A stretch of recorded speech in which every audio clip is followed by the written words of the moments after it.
good to be back. Sorry for the mess behind me. I've redone everything that I have here, and it's made me have to redo everything else. Obviously, I don't sound great. I was very sick for like 5 days. I didn't eat a thing. It was really incredible. Thankfully, I'm older, and I knew while I can survive off of like water and stuff for a long time, you need water. You don't necessarily need food in the short term. But a miraculous thing came out of it all, and that is that I stopped drinking completely, and now I'm like obsessed with milk, which I never used to drink. It's so funny, but very happy about that. But still, I think recovering from what it was, and it actually may have been COVID. Now that I'm looking back at it, who knows? But it was pretty bad. Anyway, today's story is a tale of two morons. And it was inspired originally quite a while ago. Well, it seems like a while ago because so much happens now in politics in the United States in particular. But it wasn't that long ago. Remember, Elon Musk came out and said he had found all this fraud with, I guess it was Social Security, because there are all these people that were like over the age of 100, and that this information was put out there. And, then it was later kind of debunked. It's like, yeah, there are people with those ages, but they're not, it's not being used to scam Social Security, and he had described it as one of the biggest frauds ever, and it wasn't at all, right? And this continuously happens with Elon. And then he moves on, and then people forget about it, right? Whether he's telling lies about how far ahead Tesla is, or if he's telling lies about how much fraud there was in USAID, it just continues. And this is his modus operandi, just to spam out as much information as possible to destroy your enemies, right? Or to promote yourself, because people have a short attention span, and you will get away with it. Now, it seems like people really dislike him in the States, and we'll get into that now in a little bit. So he's not going to be getting away with this much longer. But let's talk about what happened with that whole thing where he started saying that there was all this fraud going on, or alluded to this being the case anyway. And I can talk to this because I've done data analysis for over 30 years, not as someone who came out of university trained to do data analysis, but as someone who worked very closely with technology in multiple companies where questions are asked, and the only way to get the answer to those questions is to go through lots of diverse data sets. It can come from flat files. It can come from a relational database. It can come from a non-relational database. There's so many places it can come from. They have a question, or you have a question, be it about performance, expenses, whatever. And so you draw this information out, and you get, your early results. Even I, as a novice, way back in the day working for a very small company, when the information you get back, in particular, if the information leads you to think this doesn't make sense, right? So this doesn't make sense that there's all these people of age 130 and 140. This doesn't make sense. What you do then is that you do not run to the CEO screaming, oh my goodness, we're all going to die, right? What you do is you say, okay, this seems to be the case, but we have more data and we have more ways of looking at it. So let's combine this data. So in that case, what you would do is you'd say, okay, we have these ages. Let's combine that with like the checks going out and stuff like that. And then you refine and you refine and you refine. And the reason you do that is so that you don't look like a dumbass, number one. Who wants to look like a dumbass? And number two, so that you have accurate information that you can move forward on. And by having accurate information that you move forward on, if you're in the private enterprise, you make the company more profitable. That's essentially what happens. Because if you go down the wrong path, let's say you're in marketing and you totally misrepresent the data about what people like and dislike about your product, you will send the company free falling into bankruptcy, right? So, yeah, it was moronic what he did. But let's compare someone like myself, who was just a regular employee, dedicated in the past to some companies, wanting them to succeed, refining the data over and over, trying anyway not to give data that is incorrect, right? And sometimes succeeding and sometimes failing at that. Let's compare that type of person, and there are hundreds of thousands of them throughout the United States, right? I've worked with so many people in the United States, and they are not the people that deserve to get laid off. Elon Musk is the person that deserves to get laid off because he doesn't follow any of these rules. He breaks things constantly and then has to fix it again later. We know about the people that were let go by the government on his recommendations that it turned out were responsible for some of the storage of nuclear stuff, right? And there were some other things. And we all knew this about Twitter, that he just went in and fired whoever the hell he wanted and then desperately needed to get some people back because there was things that he wanted to do and he needed them for it. Why? He's brilliant. He should be able to do it himself. Everyone says he's so smart, But no, the people he laid off are probably way smarter than him. It's just that he's very aggressive and he gets rid of anyone that gets in his way. That's how you become the CEO of multiple companies, not by being intelligent, because no one should be a CEO of that number of companies. Is he even working at Tesla anymore? He still wants that $800 million or whatever bonus. I don't know. Does he work there? And the more involved he got at Tesla, the worse it got. The Cybertruck is a disaster, in my opinion.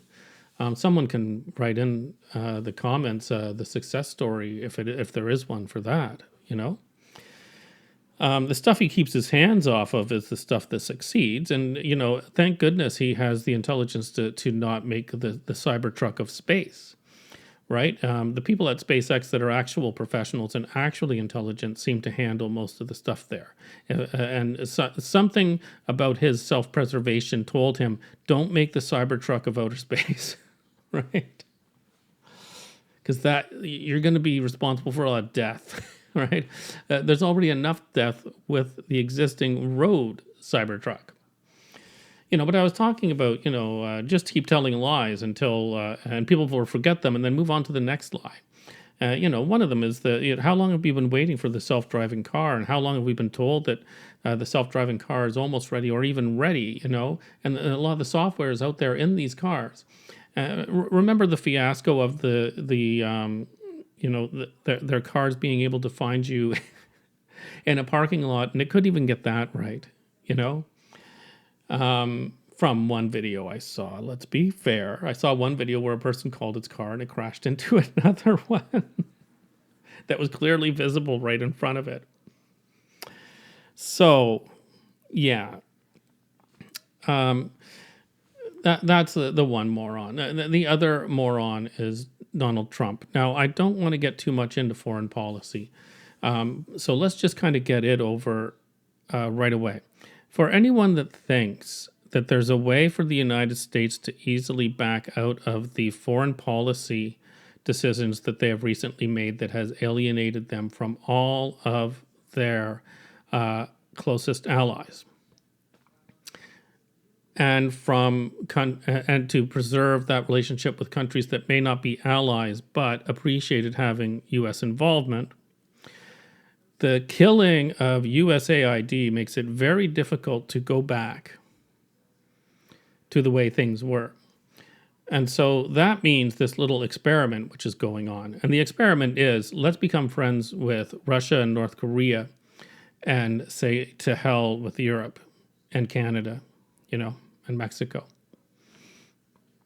That is the little experiment that's going on right now. It's going to be very hard to return from that experiment now that they've killed off USAID. And the reason for that is that USAID is actually a little bit of a propaganda program, but with a bit of a heart as well, right? That was meant to show the world that the United States is here. We're in your corner. We believe in sovereignty. We believe in capitalism. We want you to embrace capitalism. And we also, we're here to help your people. As long as you welcome us into your country, we can bring food, we can bring medicine, and we can reduce the overall cost, for example, of AIDS in your country by giving out free condoms, for example, instead of having to rely on pharmaceuticals after the fact, right? So all of that's dead now, and it's going to be very hard for the United States to suddenly, when they realize that this little experiment of theirs is the stupidest experiment in the history of the United States, it's going to be very hard to go back to the way things were. Because on top of that, you have all of these tariffs that Trump wants to bring in. And that's where he becomes internally a moron, and we'll get to that very, very soon. We're going to talk economics. We're going to talk about basic arithmetic, right?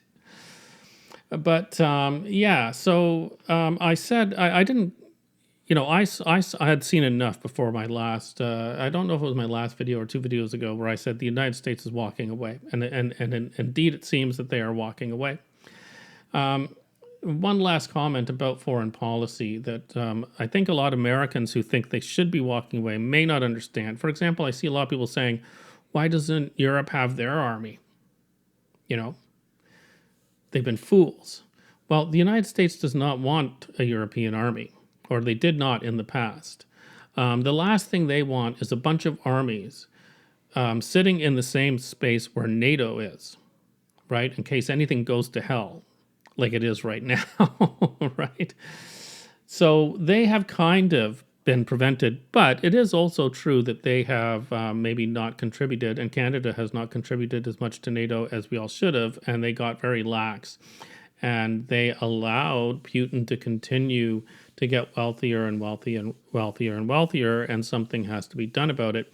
And now with, Donald Trump is such a fan of Putin's, they're going to be without the United States by the looks of things, right? But yeah, Americans, you have to understand what your country was. Your country, in its own self-interest, spread the religion of capitalism, their concept of what democracy should be, and sovereignty, but only in the case where communism was not involved. As if a country elected a communist government, or the government was taken over by communists, all bets were off, right? And the United States has supported several dictators. I see a lot of people on the news now saying he's supporting a dictator. The United States has supported several dictators as long as they were against communism, even if they were the worst type of capitalist, so-called dictators. So that was a caveat. It's like, we're with you. You bring those commies in, no holds barred, right? So anyway, that's the foreign policy side of it. The United States has no allies. You cannot call Putin an ally. There may be some agreements with Putin, but it is there's no way that Putin is going to become an ally of the United States anytime soon to replace, France, Germany, UK, Canada, all these other countries. And Putin is on a war footing right now, and so the economy is on a war footing. So they are very powerful in the sense that they're throwing their money into military. But their GDP is not that great. There's nothing special about Russia, right? Okay, so that's the external affairs stuff covered. I don't know if it's possible to recover from that. Let's get into the internal affairs, and this is where these people, with the external stuff, you can be like, does Trump really mean that? What's his plan? What's going on? And you can't tell yet how much of a moron he is. But internally, basic math, economics, he's a complete moron. And Elon Musk is a complete moron as well. Musk brought up the concept of, and this is just another thing to throw out there to get in your face, giving people $5,000 checks with the savings from DOGE. Now, the fact that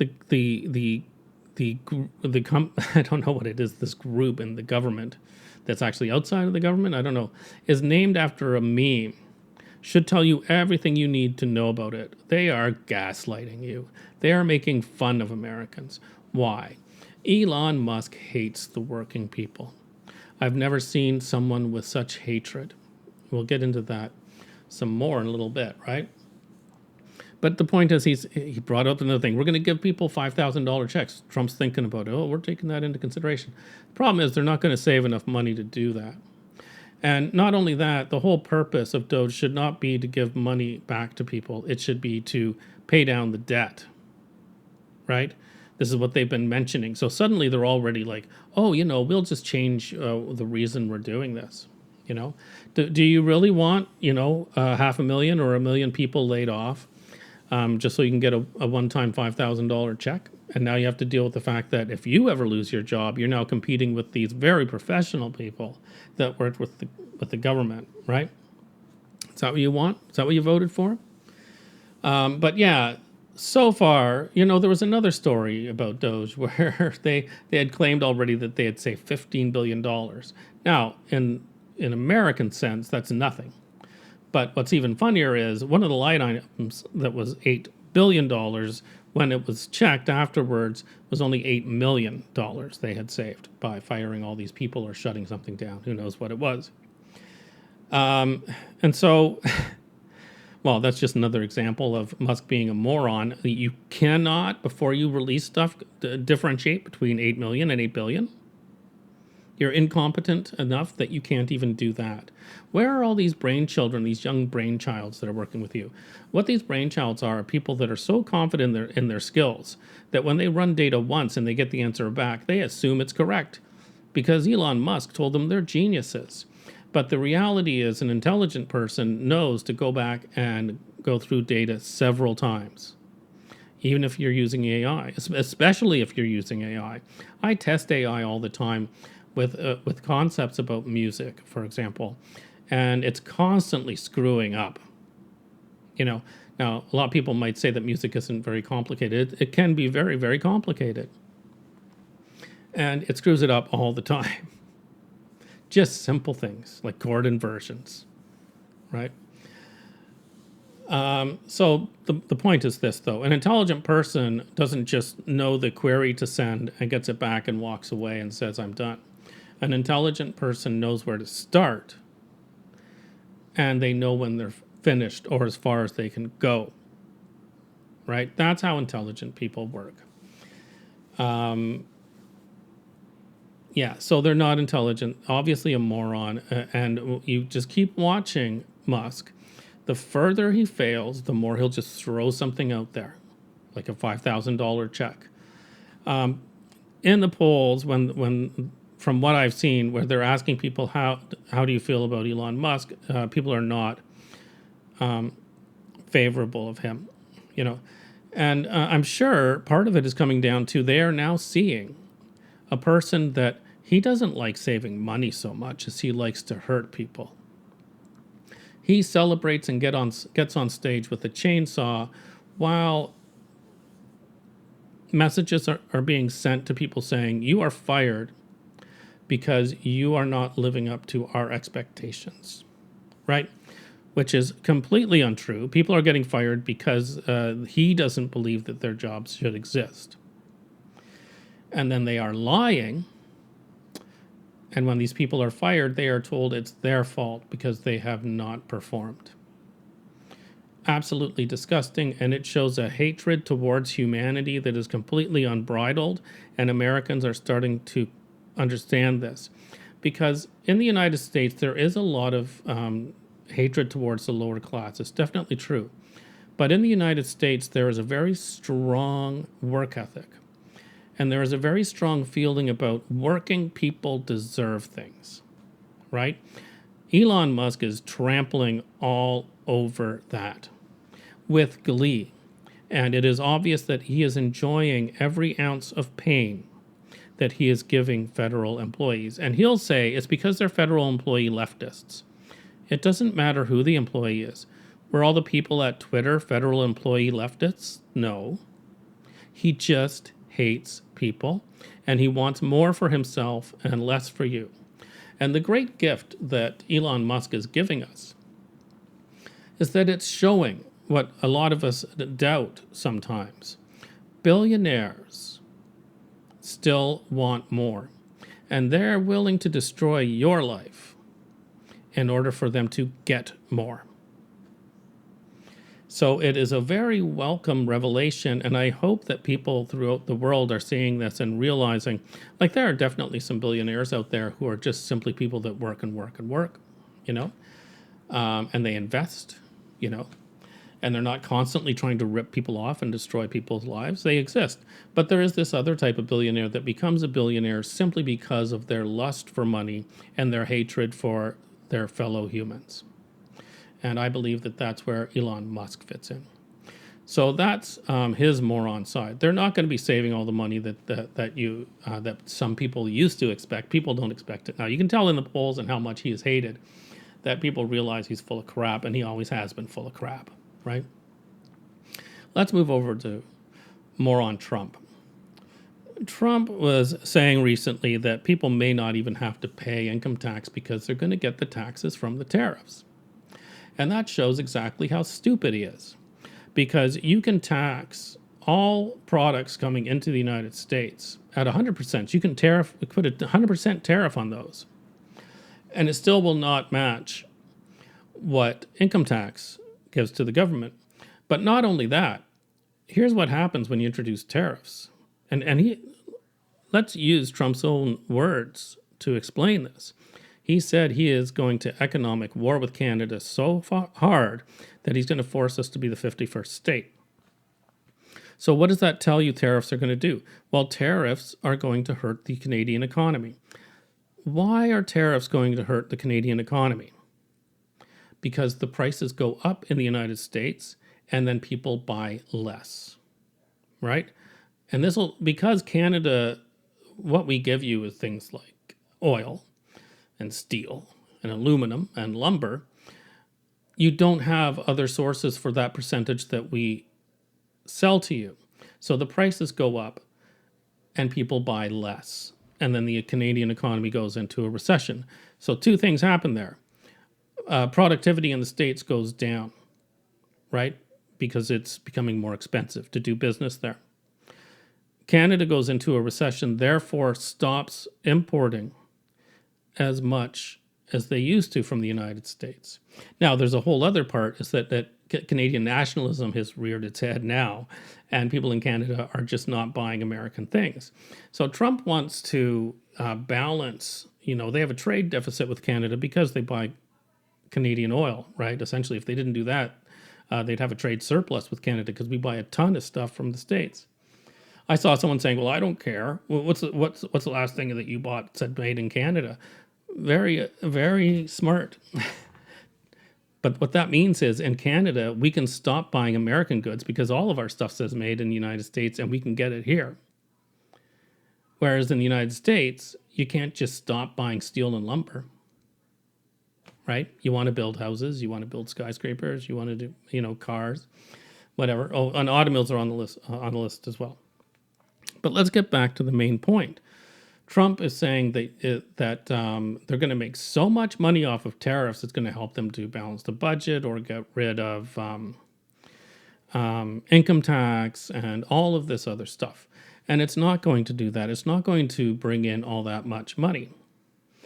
But on top of that, what it's going to do is slow down the American economy, cause recessions with what used to be Americans' allies, causing them to buy less from the United States than they used to. And so everyone fails. And the United States, which is in very bad shape right now, they're almost completely bankrupt on the federal level. And on top of that, the layoffs never end. They're just continuing and continuing and continuing. And the CEOs are in asshole mode in the United States. Mark Zuckerberg is a perfect example, laying off people because maybe he wants like machine learning people to replace them or whatever, but then saying they're being let go because of their performance. You liar, Mark. You're a bald-faced liar. And I just read today that they're giving huge bonuses to the senior management. You liar. How do you sleep at night, liar? Pathetic human being. Pathetic. with a shitty app, but it seems to be the only one that people use, right? And they're not even investing in that anymore now. It's all AI this and AI that. I had some conversation early on in this when I said that tech in the States has to be abandoned. And one example was Microsoft signing contracts for 3 Mile Island electricity for a set period of time, which is absolutely insane and stupid. Apparently, there are rumors now going around that Microsoft is pulling out of leases for their AI data centers. Now, who knows what the truth is on that? But the reality of this is this of AI. The most intensive, like NVIDIA type stuff for AI is the training of the model. Once that's done, there still you can use the cards, the chipsets for a lot of the stuff that you're doing, but that cost is nowhere near that training period. And what we've seen from DeepSeek is that they can do training at a much lower cost, right? So things are changing very quickly, and it was absolute greed on Microsoft's part to go whole hog into this because they wanted to control the world. And then they laid off a bunch of people, and now they're doing this, and they look like idiots, but they always look like idiots. You know? When does Microsoft not look like the stupidest company on the face of the planet? But they have their golden egg, which is Office, right? So as long as they don't screw that up too badly, they'll still be out there. Yeah, so economically, on Trump's side, he thinks tariffs are the answer to American woes. It's not going to play out like that at all. With Elon Musk, he will just keep telling you crap as he destroys American government, and possibly for no reason, because at the end of the day, it may not do anything to stop the deficits, right? And lives are going to be destroyed, you know. And the other thing is the American economy, I've been saying this for a while, is teetering on the edge. It's not going to take much right now to kill off thoughts of more growth in the near future. And these two idiots seem ready to make that happen because Musk only cares about his own image. And Trump is a moron in the sense that he can't do basic math. He throws out ideas that mathematically make no sense. So tough times ahead. Here in Canada, we were spared the tariffs for a month or so, but apparently we're being told they're coming in the next few days, Good luck to everyone. Canada is going to be in rough shape. None of the things I'm not saying Canada's going to win any trade war with the United States. We're not. But I think Americans are going to be surprised by the fact that trade is kind of important to the American economy. And there were way better ways to handle trade deficits. There's way better ways to handle that, And there are some things out there that might be unfair with regard to vehicles, for example, between the United States and Europe. But you don't destroy your relationship with all of your allies in order to rectify that, right? And so the fault from an American perspective lies across successive governments that have not done anything and haven't been creative. And trade deficits like that, and the huge trade deficits with China, let's face it, are not good. But also, it was American companies that sent all the jobs overseas so that their profits could go up. And they did not give a damn that Americans lost their jobs. Right? But, someone like Musk will still just go after the working class because of his absolute hatred for them, right? It's obvious now. I don't think there was anything else I had to say. There is one other thing, but I don't know if I can remember it. I think it's, oh yes, what I want to say is, by saying these things, I am in no way saying that Trump is going to fail with his plans. I do not believe that they are going to turn tail from being Russia's best friend and suddenly become good friends with Europe. Just today in the United Nations, the United States voted alongside Belarus, Russia, and North Korea. So that tells you how far gone the United States is. And I don't see it coming back. So I'm not trying to say, oh, they're going to fail. There are going to be failures, and there's going to be a lot of pain. And at the end of the day, the United States will be much less safe geopolitically, and they will have far fewer allies. And inside the United States, obviously, if Trump is supporting people like North Korea and Russia, the United States is going to become very much more like that, right? And he will make sure that he also becomes a bit of a dictator. We can see this already. I'm not calling for their failure. I'm just saying they're stupid and they're morons. But the United States has so much power, and they have nuclear weapons, that anything is possible, so don't count them out ever. They shouldn't even be where they are right now, but here they are. Thanks for watching, and have a good night.